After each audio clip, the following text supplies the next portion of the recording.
আসসালামু আলাইকুম। সবাইকে স্বাগত জানাচ্ছি আমার দেশ লিড নিউজে। সঙ্গে আছি তামান্না মিনহাজ। আমাদের আজকের লিড নিউজের শিরোনাম, সন্তু লারমা মনোগীতের গোপন বৈঠকে পাহাড়ে সন্ত্রাসের ছক। নিউজটি লিখেছেন সোহাগ কুমার বিশ্বাস। চলুন দর্শক জেনে নেওয়া যাক লিড নিউজটির বিস্তারিত। খাগড়াছড়ির দীঘিনালার বাসিন্দা করুণালঙ্কার ভান্তে পাহাড়ের সশস্ত্র সংগঠন পার্বত্য চট্টগ্রাম জনসংহতি সমিতি বা জেএসএস এর সভাপতি ছিলেন তিনি। পার্বত্য চট্টগ্রাম শান্তি চুক্তির কয়েক বছর পরই ভারতে চলে যান। ভারতীয় গোয়েন্দা সংস্থার তত্ত্বাবধানে নাম বদলে মনোগীত জম্মু নামে নয়াদিল্লিতেই বসবাস শুরু করেন তিনি। সম্প্রতি সামাজিক যোগাযোগ মাধ্যমে তথাকথিত জম্মুল্যান্ডের স্বঘোষিত নেতা হিসেবে নিজের পরিচয় দেন তিনি। তবে ভারত সরকার তাকে পরিচয় করিয়ে দেয় বৌদ্ধ ভিক্ষু হিসেবে। আর এ পরিচয়ই ভারতে বসে পার্বত্য চট্টগ্রামের সন্ত্রাসের ছক কষেন করুণালঙ্কার। সম্প্রতি সরকারকে দেয়া এক নিরাপত্তা প্রতিবেদনে এ তথ্য উঠে এসেছে। সূত্র জানায়, মনোগীত জুম্মু গোয়েন্দাদের নজরে প্রথম আসেন 2017 সালে। তখন ভারতের একটি বিচ্ছিন্নতাবাদী সংগঠনের কাছ থেকে নেয়া 41টি গ্রেনেড পার্বত্য চট্টগ্রাম এলাকার একটি অজ্ঞাত জায়গায় জেএসএস এর কর্মীদের হাতে তুলে দেন তিনি। ওই বছরই এ সংক্রান্ত বেশ কিছু ছবি ও ডকুমেন্ট আসে পার্বত্য এলাকা নিয়ে কাজ করা নিরাপত্তা সংস্থার সদস্যদের হাতে। সূত্র বলছে, গত 3 মে পার্বত্য চট্টগ্রাম জনসংহতি সমিতির মূল নেতা জ্যোতিরিন্দ্র বোধিপ্রিয় লারমা বা সন্তু লারমা চিকিৎসার কথা বলে ভারত সফর করেন। তার সফর নজরদারিতে রাখেন গোয়েন্দারা। চিকিৎসার নামে ভারতে গেলেও তিনি কোনো ডাক্তার দেখাননি বা হাসপাতালে ভর্তি হননি। সরাসরি দিল্লিতে গিয়ে ওঠেন মনোগীত জম্মুর বাড়িতে। সেখানেই কয়েকদিন অবস্থান করেন তিনি। এ সময় পার্বত্য চট্টগ্রামে সন্ত্রাসী কর্মকাণ্ডে তালিকাভুক্ত একাধিক সন্ত্রাসী ওই বাড়িতে যাওয়া আসা করেন। সেখানেই পরিবর্তিত রাজনৈতিক পরিস্থিতির সুযোগে পার্বত্য এলাকায় অস্থিরতা সৃষ্টির নতুন ছক তৈরি হয়েছে বলে প্রতিবেদনে উল্লেখ করা হয়। এই প্রক্রিয়ার অংশ হিসেবে গত বছরের জুলাই আন্দোলনকে অনুকরণ করার সিদ্ধান্ত হয়েছে। ভারতীয় গোয়েন্দা সংস্থার তত্ত্বাবধানে সেখানে অবস্থান করা জেএসএস এর একটি পক্ষকে দিয়ে অনলাইনে ও সামাজিক যোগাযোগ মাধ্যমে বাংলাদেশের নিরাপত্তা বাহিনী ও পার্বত্য এলাকায় বসবাস করা বাঙালিদের সম্পর্কে নেতিবাচক প্রোপাগান্ডা চালিয়ে আন্তর্জাতিকভাবে দেশের ভাবমূর্তি ক্ষতিগ্রস্ত করার পরিকল্পনা রয়েছে। এ পরিকল্পনার বাস্তবায়ন ইতোমধ্যেই শুরু হয়েছে। পাহাড়ের সামাজিক সহিংসতা এমনকি ছোট বড় রাজনৈতিক সংঘাতকেও জাতিগত সংঘাত হিসেবে অপপ্রচার করা হচ্ছে।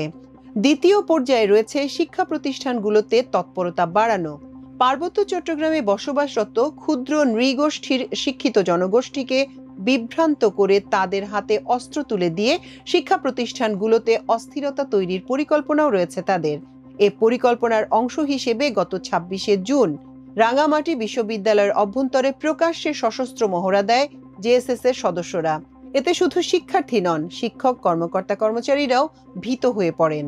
নিরাপত্তা সূত্র বলছে, পার্বত্য শান্তি চুক্তির 27 বছর পার হলেও পার্বত্য চট্টগ্রামে স্থায়ী শান্তি এখনো অধরা। বরং চুক্তির আড়ালে সন্ত্রাসের বিস্তার ঘটিয়ে চলেছে সন্তু লারমার নেতৃত্বাধীন পার্বত্য চট্টগ্রামের জনসংহতি সমিতি।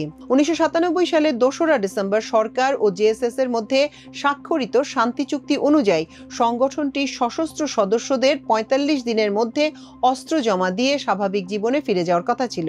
কিন্তু বাস্তব চিত্র ভিন্ন। অস্ত্র জমা না দিয়ে বরং গোপনে সশস্ত্র শক্তি বাড়িয়েছে জেএসএস। পাহাড়ের প্রত্যন্ত অঞ্চলে গড়ে তুলেছে গোপন ঘাঁটি।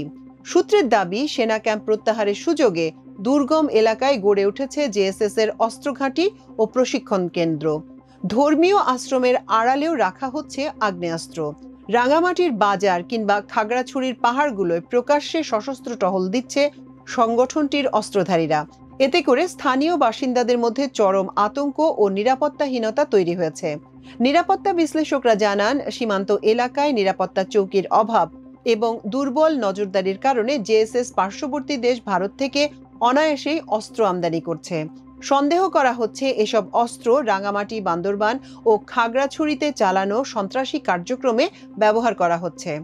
ভারত থেকে অস্ত্র আনতে গিয়ে সে দেশের আইন শৃঙ্খলা বাহিনীর হাতে গ্রেপ্তারের ঘটনাও ঘটেছে বেশ কয়েকটি। চলতি বছরের 12ই ফেব্রুয়ারি মিজোরামের লুংলাইতে 3 জেএসএস সদস্য অস্ত্রসহ গ্রেপ্তার হয়। তাদের সঙ্গে ভারতের বিচ্ছিন্নতাবাদী গোষ্ঠীর যোগাযোগ থাকার প্রমাণ পাওয়া যায়। গত ৩রা জুন ভারতের ত্রিপুরা থেকে আরও ১৩ জেএসএস সদস্যকে আটক করা হয়, যারা চিকিৎসার কথা বলে ভারতে গিয়ে ত্রিপুরার বিচ্ছিন্নতাবাদী সংগঠনের তত্ত্বাবধানে অস্ত্র প্রশিক্ষণ নিচ্ছিলেন। এছাড়া ভারতীয় গোয়েন্দা সংস্থার তত্ত্বাবধানে ২০২৪ সালের জানুয়ারি থেকে জুন পর্যন্ত ৭০০ জন জেএসএস সদস্য প্রশিক্ষণ নিয়ে দেশে ফিরেছে বলে তথ্য রয়েছে ওই নিরাপত্তা প্রতিবেদনে। পার্বত্য চট্টগ্রাম বিষয়ক গবেষক নর্থ সাউথ বিশ্ববিদ্যালয়ের সহকারী অধ্যাপক ডক্টর সালেহ শাহরিয়ার জানান, পার্বত্য চট্টগ্রামে বেশ কয়েকটি সশস্ত্র সংগঠন আছে, কিন্তু এর মধ্যে বর্তমান বাস্তবতায় জেএসএস জাতীয় নিরাপত্তার জন্য সবচেয়ে বেশি হুমকি, কারণ এই সংগঠনটির সঙ্গে পতিত আওয়ামী লীগের সম্পর্ক ভালো। এছাড়া ভারতের সঙ্গেও তাদের রয়েছে নিবিড় যোগাযোগ।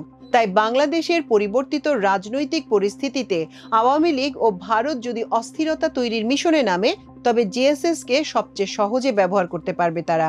তাই এখন জেএসএস এর অবৈধ অস্ত্র ও সন্ত্রাসী কার্যক্রমের লাগাম না টানলে শুধু পার্বত্য এলাকায় নয়, গোটা দেশের স্থিতিশীলতাই হুমকির মুখে পড়তে পারে।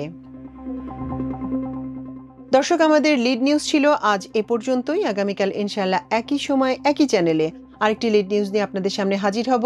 সে পর্যন্ত আল্লাহ আপনাদের সবাইকে ভালো রাখুন, সুস্থ রাখুন, সমৃদ্ধ রাখুন। এতক্ষণ সঙ্গে থাকার জন্য অশেষ কৃতজ্ঞতা। আল্লাহ হাফেজ।